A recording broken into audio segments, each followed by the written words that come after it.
देख रहे हैं आप, मैं हूं आशीष त्रिपाठी आपके साथ और छत्तीसगढ़ की तमाम बड़ी खबरों पर नजर डालेंगे छत्तीसगढ़ राउंड अप में। और शुरुआत करेंगे इस वक्त की बड़ी खबर से। इस वक्त की सबसे बड़ी खबर, 22 जनवरी को रामलला की प्राण प्रतिष्ठा होगी। श्री राम जन्मभूमि निर्माण समिति के द्वारा न्योता दिया गया प्रधानमंत्री नरेंद्र मोदी को। दरअसल चंपत राय ने प्रधानमंत्री नरेंद्र मोदी से मुलाकात की और 22 जनवरी को पीएम अयोध्या आएंगे और प्रधानमंत्री मोदी को निमंत्रण दिया गया है। पीएम मोदी ने इसे स्वीकार किया और रामलला के प्राण प्रतिष्ठा कार्यक्रम में शामिल होंगे प्रधानमंत्री नरेंद्र मोदी। 22 जनवरी को श्री राम जन्मभूमि पर निर्मित मंदिर में गर्भगृह में रामलला विराजमान होंगे और यहां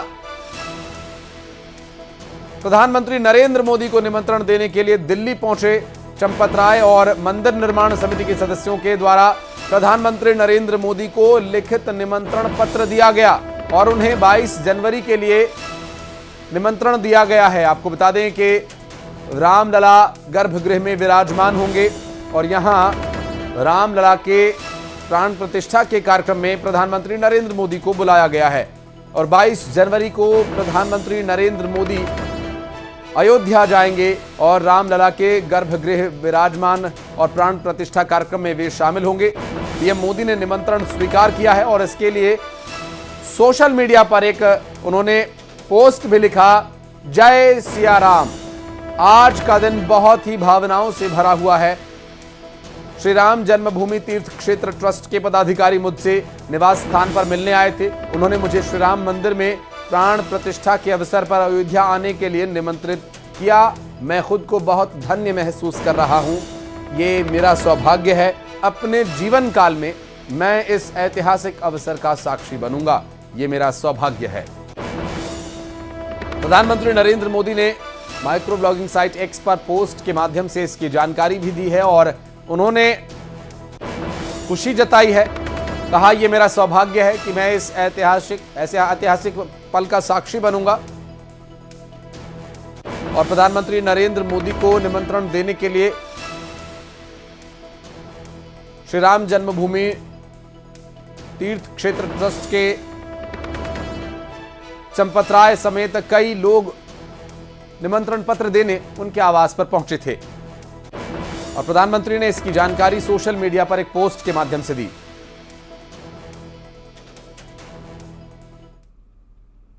श्री राम जन्मभूमि तीर्थ क्षेत्र, इसके ट्रस्टी पेजावर मठ के पूज्य स्वामी विश्व प्रसन्न तीर्थ जी महाराज जगतगुरु मध्वाचार्य, ट्रस्ट के कोषाध्यक्ष पूना निवासी पूज्य स्वामी गोविंद देव गिरी जी महाराज, राम जन्मभूमि मंदिर निर्माण समिति के अध्यक्ष श्रीमान नृपेंद्र मिश्रा जी के साथ मैं स्वयं महामंत्री चंपत राय आज माननीय प्रधानमंत्री जी से मिलने गए थे। हमने उन्हें अयोध्या 22 जनवरी 2024 को पधारकर नए बन रहे मंदिर के गर्भगृह में भगवान राम के नूतन विग्रह की प्राण प्रतिष्ठा अपने करकमलों से करने का निवेदन किया। प्रसन्नता की बात है, प्रधानमंत्री जी ने हमारा निवेदन स्वीकार किया। वे प्राण प्रतिष्ठा के अवसर पर अयोध्या में उपस्थित रहेंगे। प्राण प्रतिष्ठा 22 जनवरी 2024 ये अब निश्चित हो गई है। तो आप सुन रहे थे चंपत राय को, जिनका ये कहना कि प्रधानमंत्री को निमंत्रण दिया है और सौभाग्य है, अच्छा एक अवसर है जब प्रधानमंत्री यहां पर आएंगे और प्रधानमंत्री नरेंद्र मोदी 22 जनवरी को अयोध्या जाएंगे और भगवान श्री रामचंद्र जी की जन्मभूमि पर जो एक भव्य मंदिर निर्माण हुआ है विराजमान होंगे। गर्भगृह में बात करेंगे। हमारे सहयोगी संदीप पांडे इस वक्त दिल्ली से हमारे साथ मौजूद हैं। संदीप, एक बड़ा अवसर होगा, खुद प्रधानमंत्री नरेंद्र मोदी ने भी इस पर सौभाग्य प्रकट किया है। बिल्कुल, देखिए देश दुनिया में निवास कर रहे राम भक्तों के लिए ये बड़ी खबर है। आज राम मंदिर निर्माण समिति के सदस्यों ने प्रधानमंत्री नरेंद्र मोदी से मुलाकात की और उन्हें औपचारिक रूप पर निमंत्रण पत्र दिया और साथ ही ये भी सूचना दी कि 22 तारीख को प्रधानमंत्री अयोध्या आएंगे और राम मंदिर निर्माण की प्राण प्रतिष्ठा में वो शिरकत करेंगे। ये राम भक्तों के लिए लंबे समय से इंतजार था और लंबा संघर्ष था। बहुत बड़ी खबर है और इस तिथि की स्थिति साफ होने से और भी ज्यादा राम भक्तों में खुशी है कि अगले वर्ष राम मंदिर में भव्य दर्शन कर सकेंगे। नए वर्ष का शुरुआत ही होगा, 22 जनवरी तिथि है और ये बहुत ही विशेष मुहूर्त है क्योंकि काशी के पंडितों द्वारा, विद्वानों द्वारा यह मुहूर्त तय किया गया है। और जो जानकारी मिली है सूत्रों के मुताबिक 22 जनवरी को 11 बजे से 12 बजे के करीब रामलला अपने नए धाम में विराजमान होंगे। भव्य मंदिर का निर्माण कार्य चल रहा है। जिस तरीके से रोज एक्स पे जानकारी दी जाती है मंदिर समिति द्वारा कि क्या क्या निर्माण कार्य चल रहा है, पूरे जो टारगेट तय किया गया, लक्ष्य तय किया, उसके मुताबिक भव्य मंदिर का निर्माण हो रहा है और प्रभु श्री राम 22 जनवरी को 11 बजे से 12 बजे के बीच अपने अलौकिक धाम में विराजमान हो जाएंगे।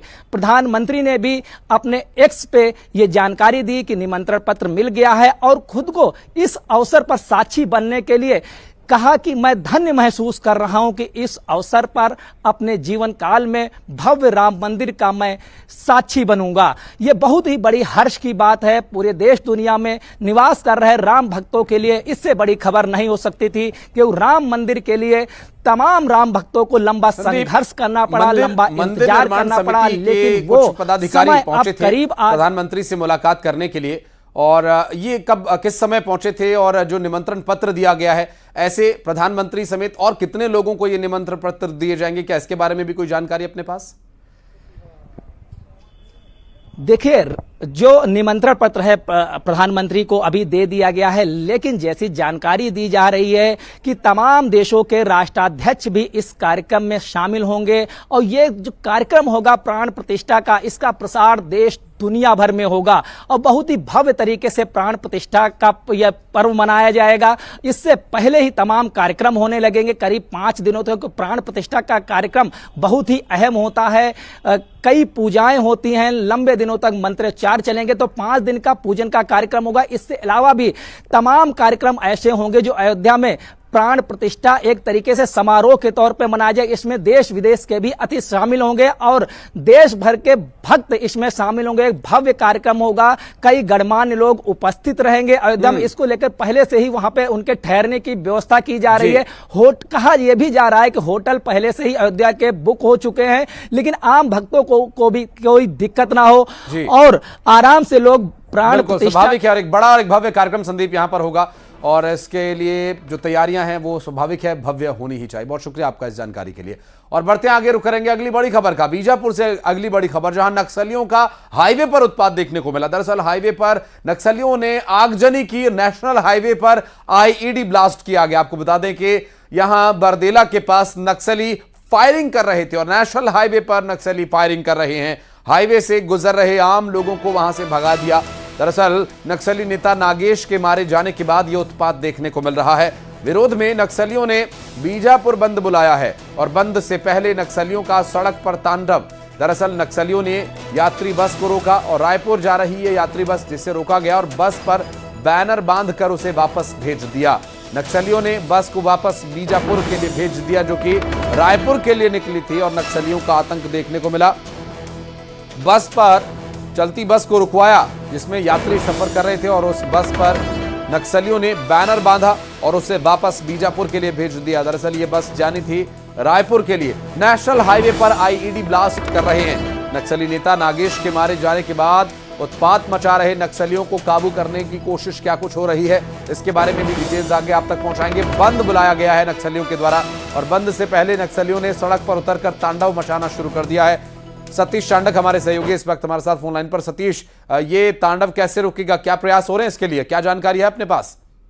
जी आपको बता दूं कि ये तांडव जो है बीजापुर के नेशनल हाईवे 63 पर किया गया है और लगातार जो है बैरमगढ़ इलाके में माओवादियों के द्वारा चुनाव का बहिष्कार किया गया था। उसके अलावा जो है कुछ दिन पहले एक मुठभेड़ हुई थी जिसमें नागेश एक मिलिशिया कमांडर था, वो मारा गया था, जिसके विरोध में माओवादियों ने बंद का आह्वान किया था और ये बंद जो है 26 तारीख यानी कि कल बंद का आह्वान किया गया। तो आज से ही नक्सली लगातार उत्पात मचा रहे। नेशनल हाईवे पर जो है विस्फोट किया गया पहले, उसके बाद फायरिंग की गई।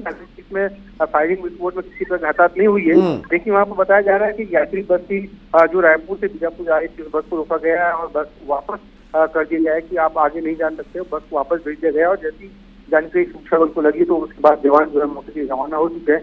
अभी तक जो है और आगे की क्या स्थिति होगी तो स्पष्ट नहीं हो पाई है। ये बीजापुर बंद बुला रहे हैं? हाँ, ये लगातार जो है कुछ दिन पहले मुठभेड़ हुई थी, जिसमें जो है मिलिशिया कमांडर नागे वो मारा गया था। उसके विरोध में माओवादियों ने बंद का ऐलान किया गया है और बंद के ऐलान के कारण ही आज रात में जो उत्पात मचाया गया है। और जैसा कि अभी सूचना मिली है कि नेशनल हाईवे को फिर से सुरक्षा बलों ने चालू करवा दिया है और नक्सली वहां से भाग गए हैं। जैसे ही जब मौके पर पहुंचे हैं, इसके बाद जो है नक्सली वहां से भाग चुके हैं। जी सतीश, आईईडी ब्लास्ट भी किया गया था हाईवे पर? हाईवे पे आईडी ब्लास्ट करने की भी खबर थी, हालांकि जो है अभी तक किसी प्रकार की जानकारी स्पष्ट नहीं हो पाई है। जैसे ही जवान वापस लौटेंगे तो ही पूरी स्थिति स्पष्ट हो पाएगी। और जैसा कि जानकारी मिल रही है कि वहाँ पर लकड़ी भी डाला गया और मार्ग को अवरुद्ध करने की पूरी कोशिश माओवादियों ने की है, लेकिन जवान मौके पर पहुंचकर मार्ग को जो है बहाल कर दी। शुक्रिया सतीश, आप नजर बनाए रखिए, आगे डिटेल्स आपसे लेते रहेंगे। और अंबिकापुर में आज रावण दहन किया गया। जिले के लखनपुर नगर पंचायत में आज रावण दहन किया गया, जिसे देखने के लिए भारी संख्या में भीड़ उमड़ पड़ी। रावण दहन के मौके पर शानदार आतिशबाजी भी देखने को मिली। बताया जा रहा है कि लखनपुर के दशहरे के दिन लोग राजा को सलामी देने के लिए जाते थे, जिसकी वजह से लौटते वक्त वो लेट हो जाते थे और इसी वजह से यहां एक दिन के बाद रावण दहन किया जाने लगा, जिसके बाद से आज तक यहां यही परंपरा चली आ रही है। यहां पर एकादशी के दिन रावण दहन किया जाता है, जबकि विजयदशमी के अवसर पर रावण दहन की परंपरा है। अब यहाँ कारण ये रहा कि राजा को सलामी देने के लिए जब लोग जाते थे और वहाँ से लौटते समय काफ़ी समय हो जाता था, तो ऐसे में एक दिन बाद रावण दहन के लिए सभी एकत्रित हुआ करते थे। और लखनपुर नगर पंचायत में आज रावण दहन किया गया। अंबिकापुर से तस्वीरें हम आपको दिखा रहे रावण दहन की। और ये लखनपुर के लोगों की पुरानी परंपरा है, क्योंकि राजा को सलामी देने के लिए उस वक्त जब राजाओं के रजवाड़े हुआ करते थे, उस वक्त की ये परंपरा आज भी कायम है और इसी के अनुसार यहाँ पर ये परंपरा निभाई जा रही है।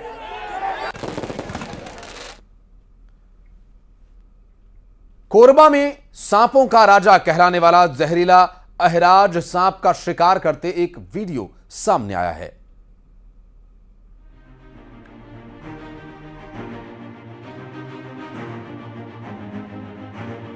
एक जानवर का अन्य किसी प्रजाति के जानवर पर हमला करते या फिर शिकार करने के बारे में आपने सुना होगा, लेकिन क्या आपने शेर को शेर का शिकार या फिर मगरमच्छ को मगरमच्छ का शिकार करते देखा है? लेकिन ऐसा एक जीव है जो अपनी ही प्रजाति पर हमला करता है, उससे अपना शिकार बनाता है। कोरबा से एक ऐसी ही तस्वीर सामने आई है जहां सांपों के राजा कहलाने वाले जहरीले अहिराज एक अन्य सांप का शिकार करते नजर आते हैं। इसका वीडियो सामने आया है। ये वीडियो रोंगटे खड़े कर देता है, जिसमें आप देख सकते हैं कि किस तरह अहिराज सांप अन्य सांप को अपना शिकार बना रहा है। ये नजारा कोरबा के वार्ड नंबर 4 देवांगन पारा के इंदिरा नगर मोहल्ले के शिव मंदिर के पास का है। ये दृश्य तकरीबन 25 मिनट तक चलता रहा। अहिराज ने उस सांप को अपने जबड़े में जकड़ रखा था। अंत में जब अहिराज शिकार में कामयाब हो गया, इसके बाद वहां के लोगों ने सांप का रेस्क्यू किया और सुरक्षित ले जाकर जंगल में छोड़ दिया।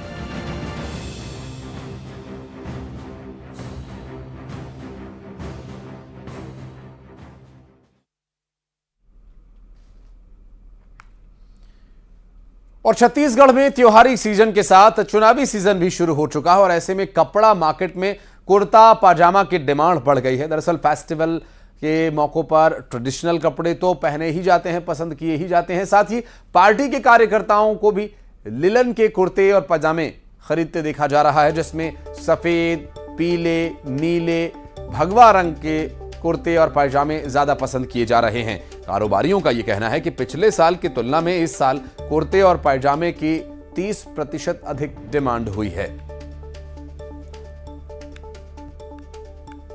सीजन के साथ साथ चुनावी सीजन भी शुरू हो गया और इसका असर अन्य बाजारों के साथ साथ कपड़ा मार्केट में भी देखने को मिल रहा है। दरअसल इन दिनों कपड़े मार्केट में कुर्ते पैजामे की डिमांड जो है बढ़ गई है। त्योहारी सीजन के चलते ट्रेडिशनल कुर्ते पैजामे तो पसंद किए जा ही रहे हैं, इसके साथ ही पार्टी के कार्यकर्ता चुनाव को देखते हुए लिनन के कुर्ते पैजामे जो है वो खरीदे जा रहे हैं, काफी पसंद किए जा रहे हैं। हमारे साथ कारोबारी भी हैं, उनसे भी हम बात करते हैं। तो किस तरह के कुर्ते पैजामे जो है इस पर ज्यादा डिमांड में है?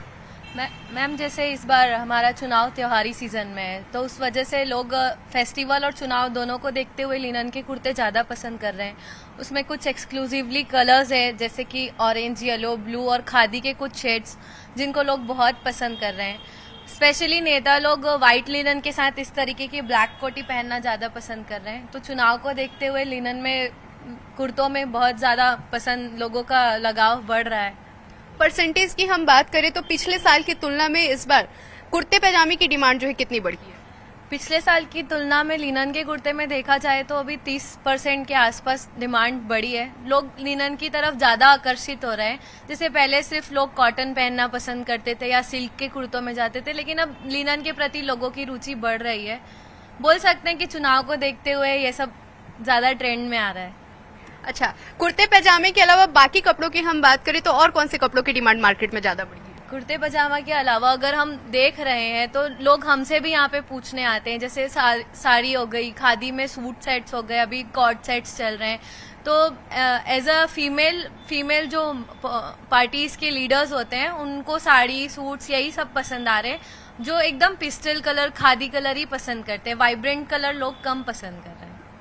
तो देखिए, त्योहारी सीजन के साथ साथ चुनावी सीजन होने के कारण साल बाजार में कुर्ते पैजामे की डिमांड जो है बढ़ गई है, जिसमें लिनन के कुर्ते पैजामे में सफेद, नीले, पीले और भगवा रंग के कलर जो है वो काफी पसंद किए जा रहे हैं। इसके साथ ही अगर दूसरे कपड़ों की हम बात करें तो इस बार बाजार में कुर्ते पैजामे के अलावा साड़ी की जो है वो ज्यादा डिमांड है और कहीं ना कहीं इस बढ़ोतरी का कारण त्योहारी सीजन के साथ साथ चुनावी सीजन भी है। कैमरा पर्सन राजेंद्र सिंह के साथ तनु वर्मा, न्यूज 18 छत्तीसगढ़, रायपुर। और छत्तीसगढ़ में चुनाव आयोग निर्वाचन को धनबल से प्रभावित करने वालों के मंसूबों पर लगातार पानी फेर रहा है। पिछले 15 दिन में रिकॉर्ड तोड़ 30 करोड़ 52 लाख रुपए कैश और कुछ सामग्री जब्त की गई, जबकि 2018 में निर्वाचन आयोग के द्वारा जब यह कार्रवाई की जा रही थी, प्रशासन के द्वारा यह कार्रवाई की जा रही थी और इलेक्शन का समय चल रहा था, इस दौरान 10 करोड़ रुपए जब्त किए गए थे। और इस तरह पिछली बार के मुकाबले इस बार 3 गुना ज्यादा रकम अब तक बरामद की जा चुकी है, जिसके अभी और बढ़ने की आशंका बनी हुई है, क्योंकि ये मात्र 15 दिन का आंकड़ा है कि 30 करोड़ 52 लाख रुपए अब तक जब्त किए जा चुके हैं।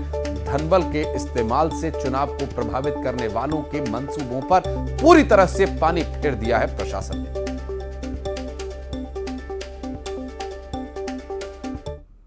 पिछले 2018 के चुनाव में जो फिगर्स थे वो 10 करोड़ पूरे चुनाव संचलन में जो कार्रवाई हुई थी, अभी लगभग 15 दिन के भीतर इसमें 30 करोड़ की जो है जब्ती की कार्रवाई की गई है। उसमें जो कैश कंपोनेंट है जो है वो लगभग 10 से 11 करोड़ रुपीस का है।